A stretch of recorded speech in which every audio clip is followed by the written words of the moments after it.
Keep tuned now for Robert Young, starring in Father Knows Best, which follows immediately after this listening reminder. Tomorrow evening, two great NBC comedy shows return to the airwaves. The Bob Hope Show and the Phil Harris-Alice Faye Show. Yes, Bob Hope and Phil Harris join forces to make Friday night one of the happiest nights on NBC radio. With Bob, you'll hear lovely Margaret Whiting and Les Brown and his band of renown. And with Phil Harris and Alice Faye will be Elliot Lewis, Julius Abruzio, Brother William, and little Alice and Phyllis. Be sure to hear them beginning tomorrow night on NBC Radio. Now, stay tuned for Father Knows Best, next on NBC. Now listen to Father Knows Best, transcribed starring Robert Young as Father.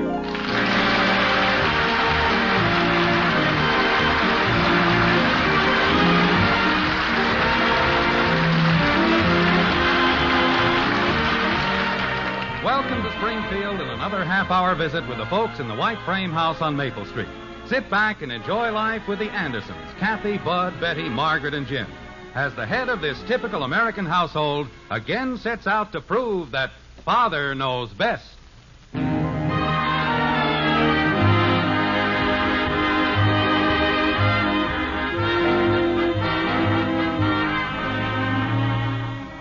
Yes, we're in Springfield, but at the moment not in the White Frame House on Maple Street. Instead, Jim Anderson is in the family car driving down Springfield's Main Street, accompanied by a backseat driver. No, correction. A front seat talker. Jim's daughter, Betty. Jim is trying to do two things at once. As a member in good standing of the Safe Drivers Club, he is trying to navigate the busy traffic in safety, while at the same time listening to his daughter, Betty. Like this. Father. Father, what would you say our position was? Oh, I don't know. How about third base? That's a pretty good spot. You know what I mean. There's a red light. Thank you. What's this about our position? Somebody been saying something? Oh, no, I was just wondering. I mean, after all, you are a pretty important man in Springfield.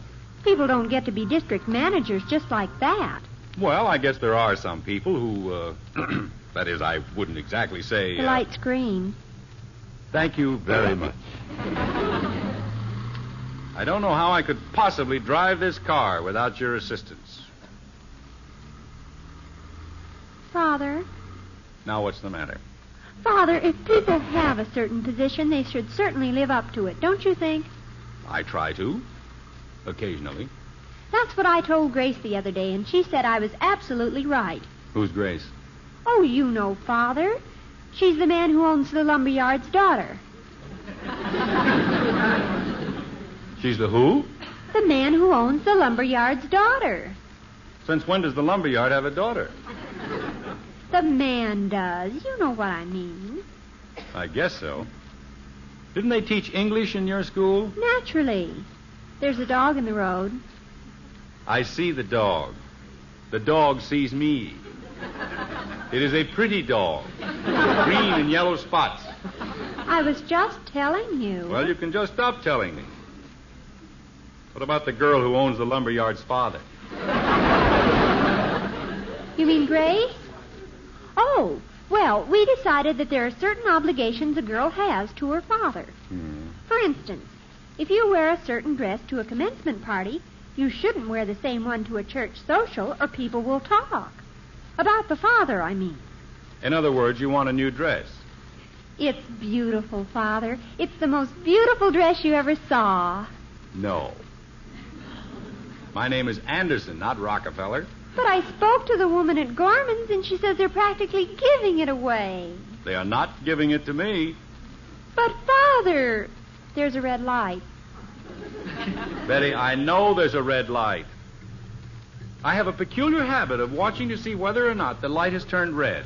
The dress is red, too, Father, and it has absolutely no shoulders. It's just simply dreamy. Betty, I will not have my daughter walking around in one of those dresses. Makes a girl look as if she's being squeezed out of a tube of toothpaste. Besides, they're enough to give a parent heart failure. But, Father, they can't possibly fall down. I wouldn't care if you got a written guarantee from the president. You may not have one of those dresses. The light's green. I know the light's green. Father, you're losing your temper. I'm not losing my temper. I have perfect control of my temper. And the car. Oh. Well? The motor stalled. Oh, what's the matter with this thing? Father, you're holding up traffic. Well, can I help it if the fool motor's flooded? Oh, go ahead, blow your horns, you rattle-brained nincompoops. Father, you're making a scene. Oh, there's one thing I hate, it's a horn blower. Nothing but a bunch of clock watchers in an automobile. Father, all the girls are wearing dresses without shoulders, and their Betty, fathers... we'll not discuss it any further. You'll get a dress with shoulders, or you won't get any. But, Father... And stop butt-fathering me. That's final. All right, Father, I guess you know best. You're darn right I do. Oh, I can get my bus at this corner. Okay. There you are. Now remember, Betty, with shoulders. Yes, Father, I'll remember. With shoulders. Goodbye now. See you tonight. Wait a minute, with shoulders. Why did I say she could get a new dress?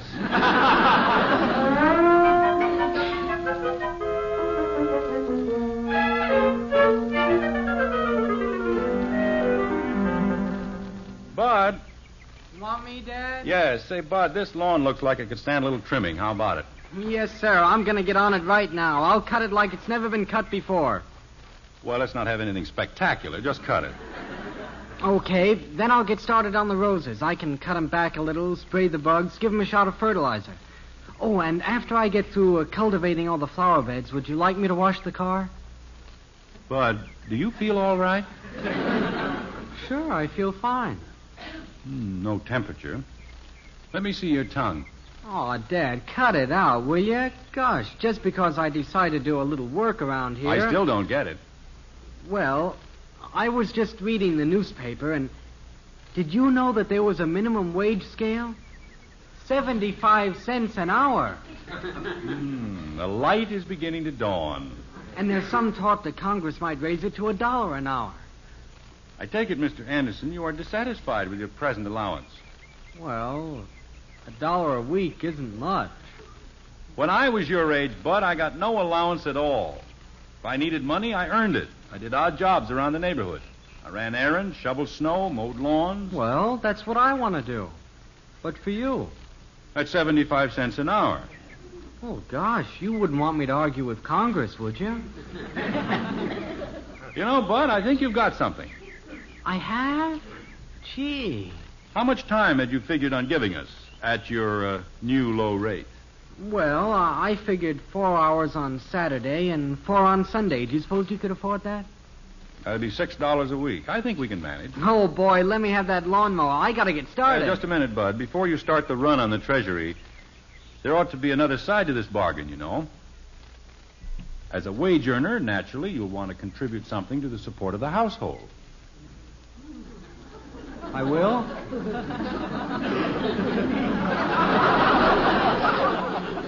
A man earning a man's way in the world, you'll want to make a slight donation for, say, food. Food? 21 meals per week. We won't count what happens in between. Gosh, I hardly eat anything at all. I'll bet I've got the worst appetite in the whole family. There are elephants who would have trouble eating one of your breakfasts. But we won't argue the point. Let's say a dime a meal. Is that fair? Well, I guess so. All right, that's $2.10. Now your room, nice, bright, airy. How about $2 a week? What if I move into the garage? $1.80. Well, for 20 cents, I'll stay in my room. A very wise decision. Now let's see. Laundry. Oh, we'll make that 40 cents. Clothing repair and replacement, 80 cents. Telephone calls at 5 cents per call, 70 cents. Yeah. School supplies and equipment, 60 cents. Breakage and general overhead. Bud, where are you going? I just remembered, Dad. I promised to meet the fellas. I'll cut the grass later. Come back here. We had a deal. Oh, well. I can always pay myself 75 cents an hour.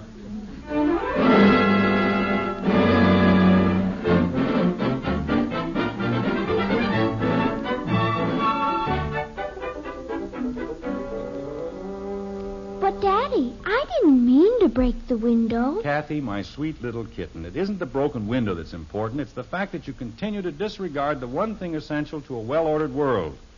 Discipline. When I was in the Army, I had 300 men under me. And without discipline, they'd have been an unruly mob instead of a group of efficient soldiers. And don't you see, Kathy, this family, any family, is like an Army unit, working together for the greatest good. Now, you've got to be a soldier, Kathy, a good soldier, an obedient soldier. Now, what do you say? Sir, how do you transfer out of this crummy outfit?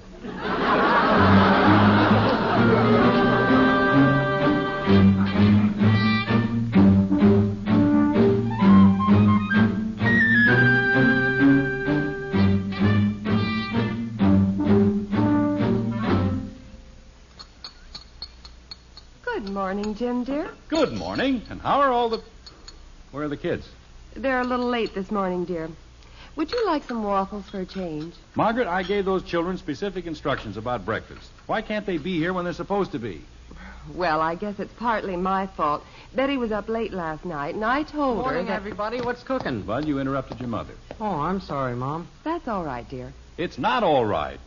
When I was a boy, we were taught to respect our elders. We spoke when we were spoken to. And what are you doing with my tie? Is this your tie? Yes, it's my tie. Take it off. Oh, but golly, Dad. I said take it off. Mommy! Mommy! What is it, Kathy? Betty won't let me in the bathroom. Come down and eat your breakfast. But I have to comb my hair. You can comb it later. I'll get it. Hello. Oh, hello, Mr. Gribble. I was just getting ready to... But you can't keep the appointment. I see. You're what? Oh, taking your family to the train. Well, how about this afternoon? Later in the week, maybe? I see. Well, look, Mr. Gribble, as long as your family is going to be out of town, how about having dinner with us? Oh, it won't be any trouble at all. How about tonight? Well, that's fine. I'll pick you up at 5:30, Mr. Gribble. Not at all, Mr. Gribble. See you later, Mr. Gribble. That was Mr. Gribble. Margaret. Daddy, every time Betty goes into the bathroom, she locks the door. And you told her not to. And she said she didn't care. Sit down and eat your breakfast. Tattletale. I am not a tattletale. I didn't tell him what you were doing this morning. You better not. He was shaving. Shaving? Bud, I distinctly told I you... wasn't, Dad. I was just practicing. I didn't even put a blade in. But you use my best soap, I can smell it. Jim, what about Mr. Gribble? What about him? Oh, he's coming for dinner tonight. And that's another thing. Kathy, Bud, Mr. Gribble is a very important man. Jim... Just a moment, Margaret. I've been working for almost a year to get Mr. Gribble to switch the insurance on his factory. And if either of you kids makes as much as one crack about his nose... Oh, Jim. What's the matter? What's wrong with his nose, Daddy? There's nothing wrong with it. It's just big. Margaret, don't sit there as though you were dying. What's the matter? Jim, you shouldn't have mentioned it. The children would never have even noticed Mr. Gribble's nose. Wouldn't have noticed it. How could they help but notice it? But they wouldn't have said anything about it. Now you've put a spotlight on it, made an issue of it. Well, why not? It's as big as a balloon, and he's very sensitive. Kathy... Daddy, I won't say a single word about Mr. Gribble's nose. There, you see, Margaret? But what would happen if I stuck a pin in it? Oh, yes. Father always knows best.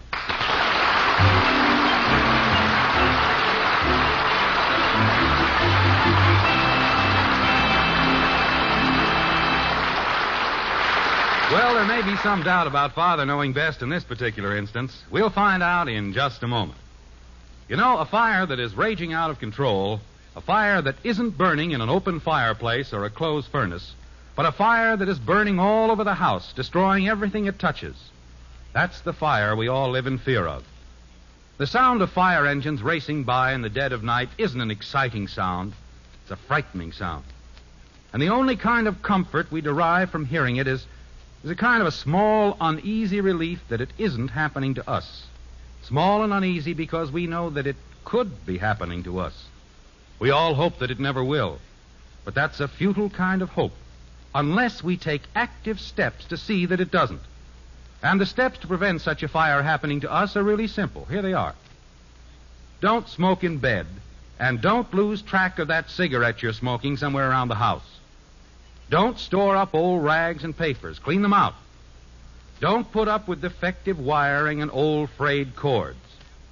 Don't use cleaning fluids that will catch fire. Don't leave matches in reach of small children. Just 5 steps. Follow them. If you don't, you're gambling with fire, and the odds are overwhelmingly against you.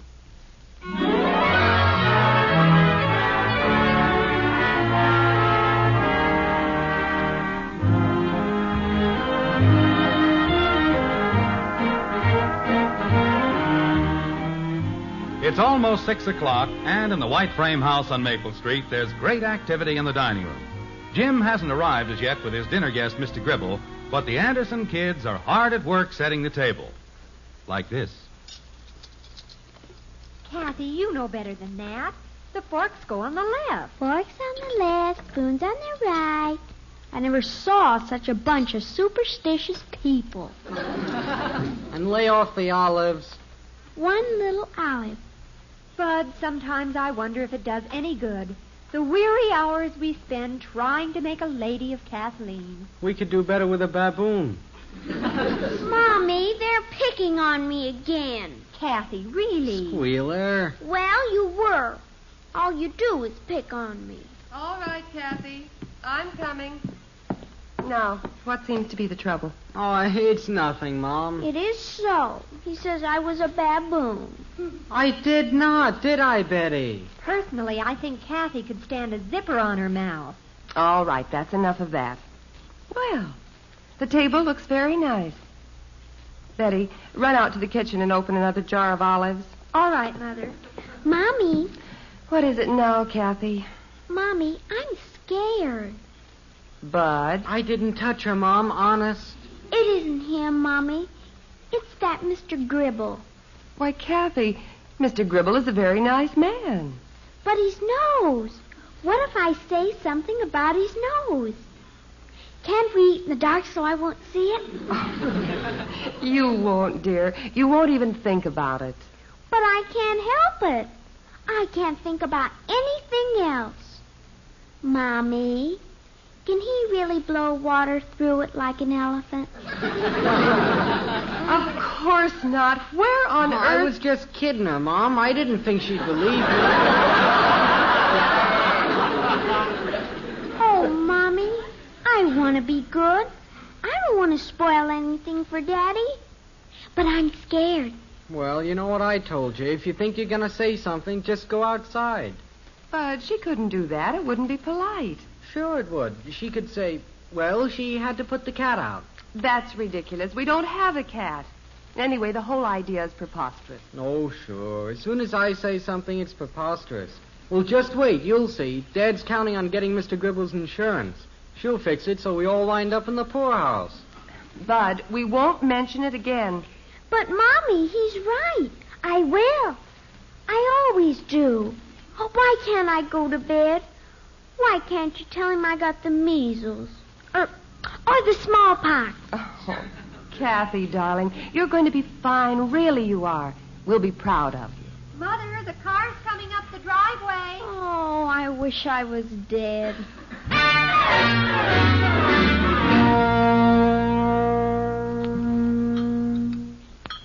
Yeah, well, that was a wonderful dinner, Miss Anderson. Really wonderful. Thank you, Mr. Gribble. Yes, sir. Margaret's a wonderful cook. Everybody says I married her for her apple pie. Oh, Jim. Yes, indeed. A wonderful, wonderful dinner. And a wonderful family. You're a lucky man, Anderson. Well, thank you. Thank you very much. Your youngest is the most remarkable child I've ever seen. She hasn't taken her eyes off her plate since we sat down at the table. Kathy, I hadn't noticed. Don't you feel well, Kathleen? Yes, Daddy. Well, look at me when I talk to you. Yes, Daddy. Now, that's more like it. Isn't it, little girl? Ooh, I've got to put the cat out. Excuse me. Kathy, where do you think... Never mind, dear. She'll be right back. I know, but since when do we... Will Mrs. Gribble be gone long, Mr. Gribble? Huh? A few days, week at most. What is it you were going to say, Anderson? Something about a cat. Kathleen, come back to the table right now. Yes, Daddy. I want to talk to you. Well, what's this about a cat? Mother, it's 8 o'clock. Really? Oh, it can't be. Oh, it is, Mom. 8 o'clock, right on the... exactly.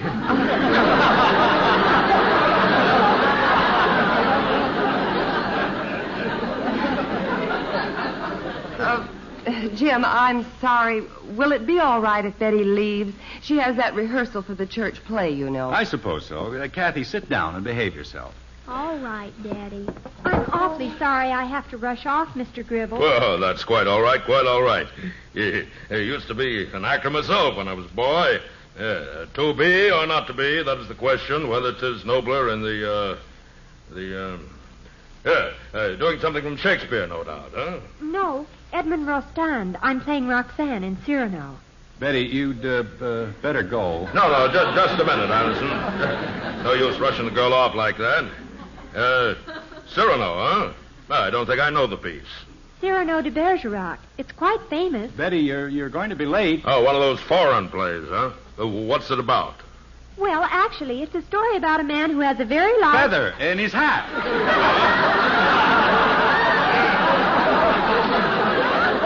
Biggest feather you ever saw. He goes around tickling all the people with it. Preposterous. You mean they wrote a play about that? Well, there are other things. Go on, Betty. You're excused. All right, Father.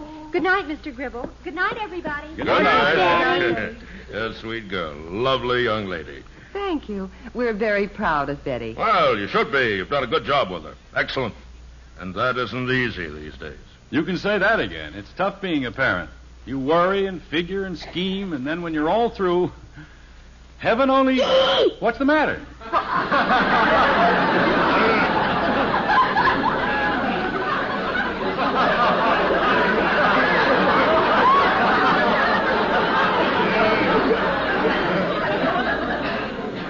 Kathy, what is it, dear? I thought he was going to say it. Kathy! Say what? What's all the excitement It's about? nothing, Mr. Gribble. Not a thing. Say, Dad. Kathleen, now where are you going? I have to put the cat out. You just put it on. She means she wants to let it in. She wants to let what in? The cat. What cat? Dad. Our cat. Since when do we have... Say, Dad. What's the matter with you? May I go up to my room and listen to the radio? No.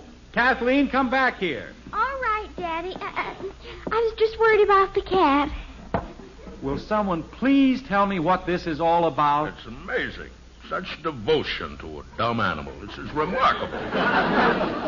Dad, I'm just sitting here and I'm going to miss the whole program. I said no. Bud, dear, your father knows best. Oh, come now, folks. We mustn't be so strict. After all, what have we elder people to offer that can compete with, what's the program you want to hear, son? Jimmy Durante, he's keen. You know, he's the fellow with the... Well, go ahead. What are you waiting for? Oh, gosh, I was just going to tell Mr. Gribble You were going to tell me what, son?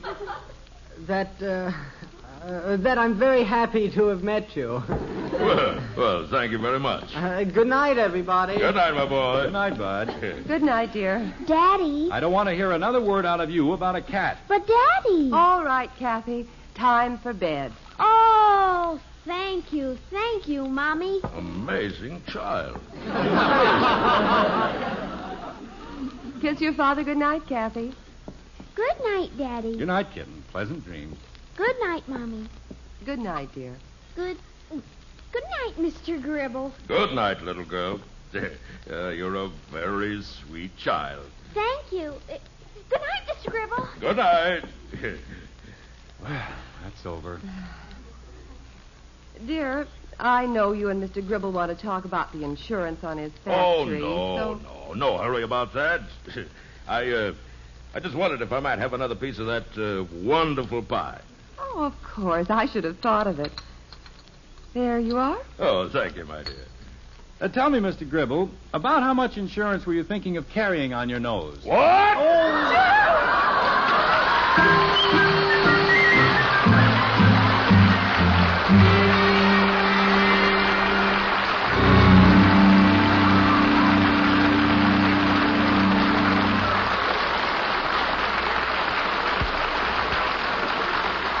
The Andersons will be right back. Did you know that annually in our country, 340,000 homes are destroyed by fire? 11,000 lives and hundreds of millions of dollars are lost in these fires in homes. Don't run the risk in your own home of a costly and tragic fire, which can be prevented. Check now and regularly on the 5 simple points of fire prevention. First, don't smoke in bed or discard cigarettes or matches carelessly. 2, clean out old rags, newspapers, and other inflammables from the closets, attic, and cellar. 3, repair or replace broken or defective electrical wiring or electrical equipment. 4, use non-inflammable cleaning fluids.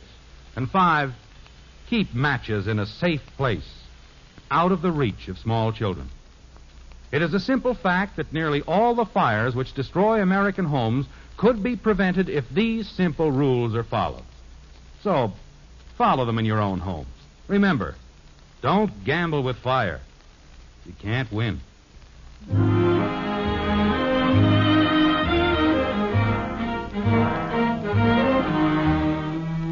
A horrible night has come and gone. In Springfield, the sun is shining, the flowers are blossoming, the birds are singing.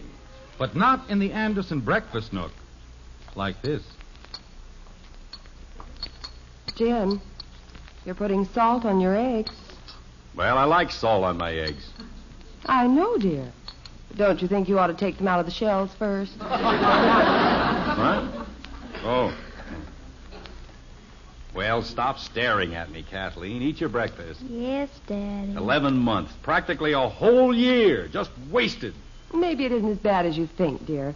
Maybe Mr. Gribble will still take the insurance. The way he stormed out of here last night? Oh, sure. I can just see that. But, Daddy, he said... I don't want to hear another word out of you. Eat your breakfast. But, Daddy, I didn't say anything about his nose. Of course not. All you could talk about was cats. Put them out, let them in. But, Daddy, I was just trying to... Cats. Nothing but cats. If I ever hear another word about cats in this house, I'll... Hello? Oh, hello, Mr. Gribble. Look, I want to explain about last night. You see, Yes, Mr. Gribble. Of course, Mr. Gribble. Thank you, Mr. Gribble. Goodbye, Mr. Gribble. Jim, what did he say? Oh, that's marvelous. That's the most marvelous thing I've ever heard. Jim, what is it? Jim. He said that... Jim Anderson, if you don't tell me this instant... He hates me. But we're getting the insurance. It's a reward for a sweet little girl who takes such good care of her cat.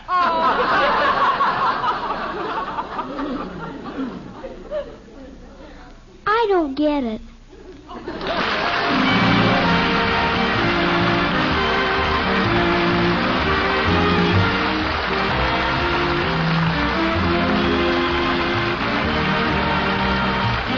Join us again next week when we'll be back with Father Knows Best, starring Robert Young as Jim Anderson.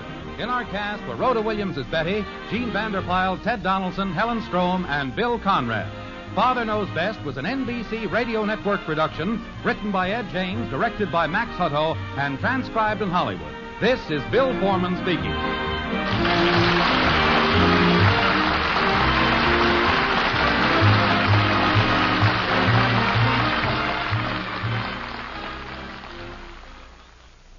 It's Ralph Edwards and Truth or Consequences next on NBC.